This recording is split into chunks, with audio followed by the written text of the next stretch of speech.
사랑하고 축복합니다. 1월 18일 토요일입니다. 오늘도 우리와 함께 하시는 성령님을 통해 승리하는 하루가 되시기를 축복합니다. 오늘 말씀 제목은 하나님의 눈으로 인생을 보십시오 라는 제목으로 함께 말씀을 나누고자 합니다. 오늘 말씀은 욥기 13장 20절에서 14장 22절까지의 말씀입니다. 말씀을 봉독합니다. 오직 내게 이 두 가지 일을 행하지 마옵소서. 그리하시면 내가 주의 얼굴을 피하여 숨지 아니하리오니 곧 주의 손을 내게 대지 마시오며 주의 위엄으로 나를 두렵게 하지 마실 것이니이다. 그리하시고 주는 나를 부르소서 내가 대답하리이다. 혹 내가 말씀하게 하옵시고 주는 내게 대답하옵소서. 나의 죄악이 얼마나 많으니이까 나의 허물과 죄를 내게 알게 하옵소서. 주께서 어찌하여 얼굴을 가리시고 나를 주의 원수로 여기시나이까. 주께서 어찌하여 날리는 낙엽을 놀라게 하시며 마른 건물을 뒤쫓으시나이까. 주께서 나를 대적하사 괴로운 일들을 기록하시며 내가 젊었을 때에 지은 죄를 내가 받게 하시오며 내 말에 차고에 채우시며 나의 모든 길을 살피사 내 발자취를 점검하시나이다. 나는 썩은 물건의 낡아짐 같으며 좀 먹은 의복 같으니이다. 여인에게서 태어난 사람은 생애가 짧고 걱정이 가득하며 그는 꽃과 같이 자라나서 시들며 그림자같이 지나가며 머물지 아니하거늘 이와 같은 자를 주께서 눈여겨 보시나이까. 나를 주 앞에서 이끌어서 재판하시나이까. 누가 깨끗한 것을 더러운 것 가운데서 낼 수 있으리이까. 하나도 없나이다. 그의 날을 정하셨고 그의 달수도 주께 있으므로 그의 규례를 정하여 넘어가지 못하게 하셨사온즉 그에게서 눈을 돌이켜 그가 품꾼같이 그의 날을 마칠 때까지 그를 홀로 있게 하옵소서. 나무는 희망이 있나니 지킬지라도 다시 움이 나서 연한 가지가 끊이지 아니하며 그 뿌리가 땅에서 늙고 줄기가 흙에서 죽을지라도 물 기운에 움이 돋고 가지가 뻗어서 새로 심은 것 같거니와 장정이라도 죽으면 소멸되나니 인생이 숨을 거두면 그가 어디에 있느냐. 물이 바다에서 줄어들고 강물이 잦아서 마름같이 사람이 누우면 다시 일어나지 못하고 하늘이 없어지기까지 눈을 뜨지 못하며 잠을 깨지 못하느니라. 주는 나를 소홀에 감추시며 주의 진노를 돌이키실 때까지 나를 숨기시고 나를 위하여 규례를 정하시고 나를 기억하옵소서. 장정이라도 죽으면 어찌 다시 살리이까. 나는 나의 모든 고난의 날 동안을 참으면서 풀려나기를 기다리겠나이다. 주께서는 나를 부르시겠고 나는 대답하겠나이다. 주께서는 주의 손으로 지으신 것을 기다리시겠나이까. 그러하온데 이제 주께서 나의 걸음을 세시오니 나의 죄를 감찰하지 아니하시나이까. 주는 내 허물을 주머니에 봉하시고 내 죄악을 싸매시나이다. 무너지는 산은 반드시 흩어지고 바위는 그 자리에서 옮겨가고 물은 돌을 닳게 하고 넘치는 물은 땅의 티끌을 씻어버리나이다. 이와 같이 주께서는 사람의 희망을 끊으시나이다. 주께서 사람을 영원히 이기셔서 떠나게 하시며 그의 얼굴빛을 변하게 하시고 쫓아보내시오니 그의 아들들이 존귀하게 되어도 그가 알지 못하며 그들이 비천하게 되어도 그가 깨닫지 못하나이다. 다만 그의 살이 아프고 그의 영혼이 애곡할 뿐이니이다. 아멘. 오늘 말씀 제목은 하나님의 눈으로 인생을 보십시오 라는 제목으로 함께 말씀을 나누고자 합니다. 오늘 본문의 말씀은 욥의 세 친구 엘리바스, 빌닷, 소발과의 주고받는 대화 뒤에 이제 하나님께 기도하는, 욥이 하나님 앞에 기도하는 내용으로 구성되어져 있습니다.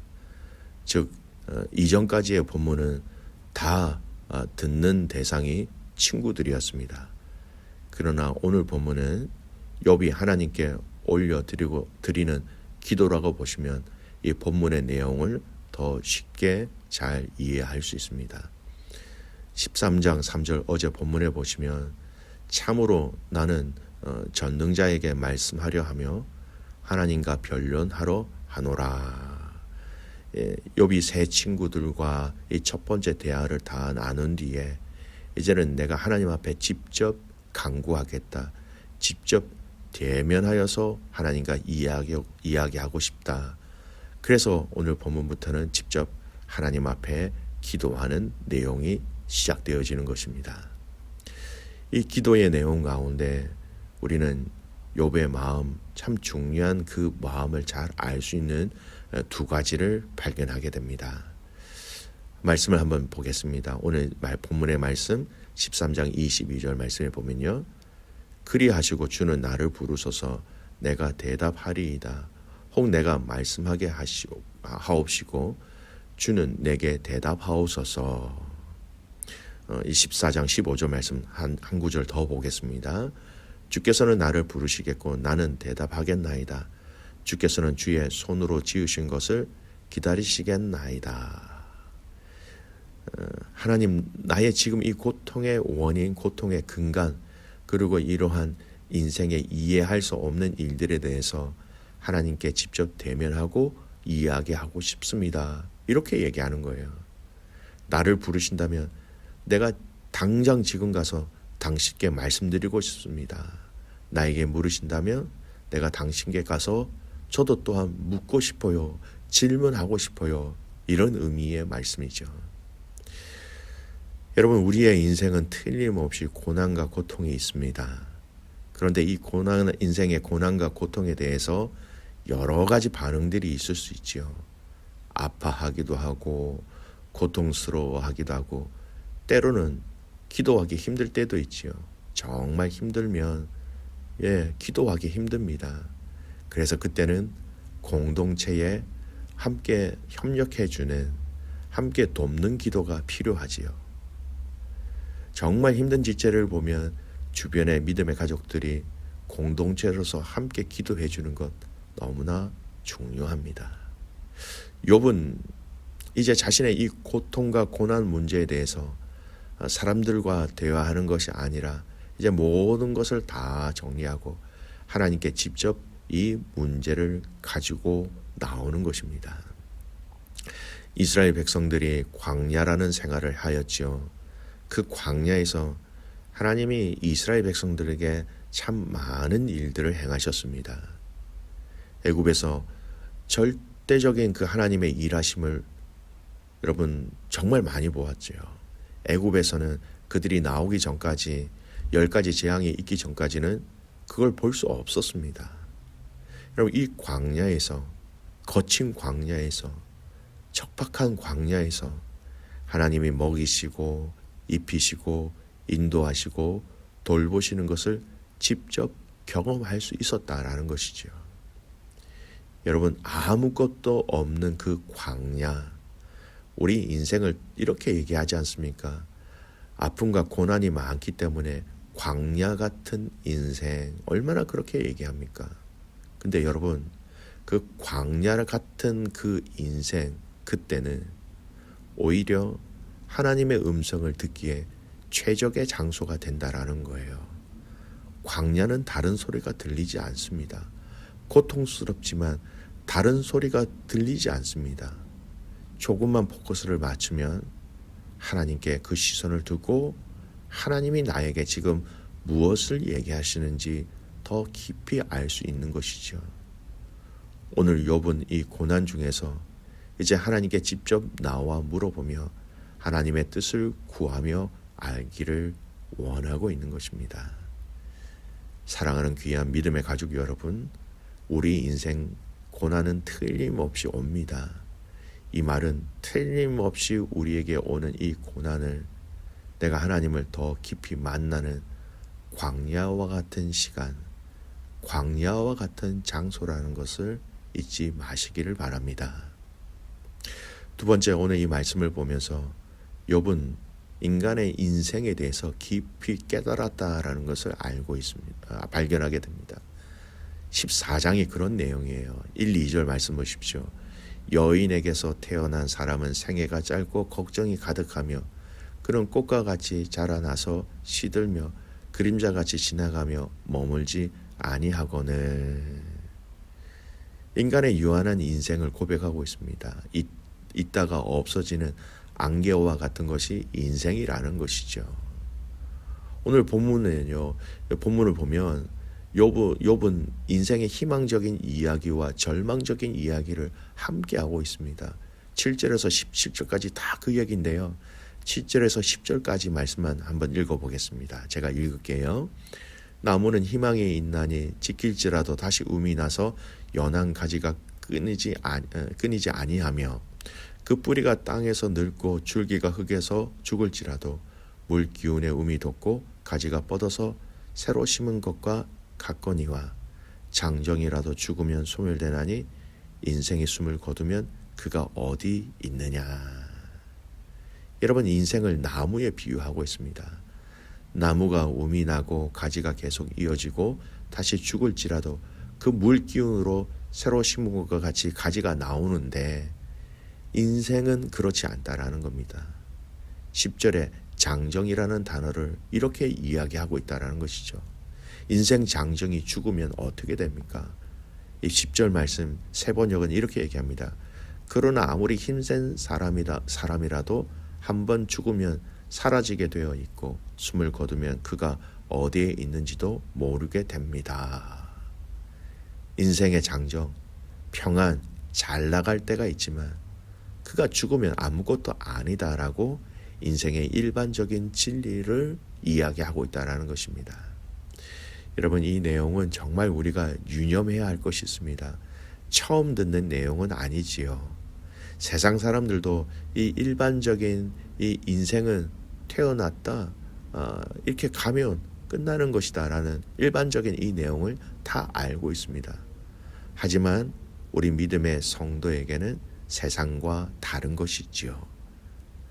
그들은 끝이지만 우리에게는 이 세상의 고통과 고난, 이것이 끝이 아니라는 것을 예수님이 우리에게 전하신 하나님 나라의 복음을 알고 있다라는 겁니다.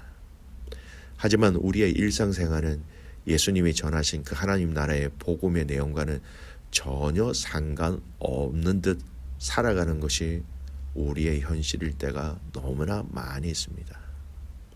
이것이 우리의 믿음의 건강도이며 이것이 우리의 믿음의 수준이며 이것이 우리의 연약함의 실체다라고 우리는 우리의 실체를, 우리의 연약함을 잘 돌아볼 수 있어야 하는 것이지요. 영원히 사는 것 같이 생각하기 때문에 이 땅에 있는 삶의 평안과 안전을 위하여 우리는 얼마나 많은 것을 쏟아붓고 있는지, 이러한 것들이 필요하지 않다는 것 아닙니다. 필요하지 않다는 것이 아니라 필요하지만 이것이 하나님께서 공급하시고 채우시고 부으신다라는 것이죠. 한국 영화 중에 광해라는 영화를 잠깐 본 적이 있습니다. 왕이 백성들을 위한다라고 얘기하고 있는 신하들 앞에서, 그 이중적인 말을 하고 있는 신하들 앞에서 크게 소리치면서 말한 한 문장이 생각이 납니다. 나라를 위한다고 하지만 정작 백성들의 안위에는 전혀 관심이 없는 신하들을 향하여 큰 소리를 외칩니다. 적당히들 하시오. 사랑하는 귀한 믿음의 가족 여러분, 욥은 고난 중에 이 모든 사람들이 다 알고 있는 인생의 일반적인 내용들, 그에게는 그것이 깊이 다가왔다라는 겁니다. 여러분, 이 땅이 우리의 최종 목적지가 아닙니다. 필요한 것들, 필요하다는 것 알고 있습니다. 하지만 그것을 위해서, 이 땅의 것을 위해서 우리의 모든 것을 쏟아붓는 것이 아니라 잠시 있다가 안개와 같이 없어져가는 우리의 인생의 마지막 최종 종착역이 하나님 나라라는 것을 알기에, 그 하나님 나라, 거기에 우리의 마음과 우리의 시선이 여러분 계속해서 맞춰져 있기를 간절히 소원합니다. 고난은 우리의 인생의 본질을 다시 돌아보게 합니다. 안개와 같이 없어지는 허무한 인생입니다. 여기에 그치면 안 되지요. 예수님이 전하신 그 하나님 나라의 복음이 우리의 안개와 같은 인생 뒤에 있음을 알고 영원한 것에 관심을 더 많이 두고 영원한 것에 저와 여러분의 시선을 둘 수 있는 저와 여러분의 삶이 되시기를 주님의 이름으로 축복합니다. 아멘. 기도하겠습니다. 살아계신 아버지 하나님, 감사를 드립니다. 오늘 욥이 새 친구들과의 대화를 마치고 하나님 앞에 직접 대면하며 하나님 앞에 기도하는 이 말씀을 통해서 참 중요한 것들을 깨닫게 하시고 발견하게 하여 주셔서 하나님 참 감사를 드립니다.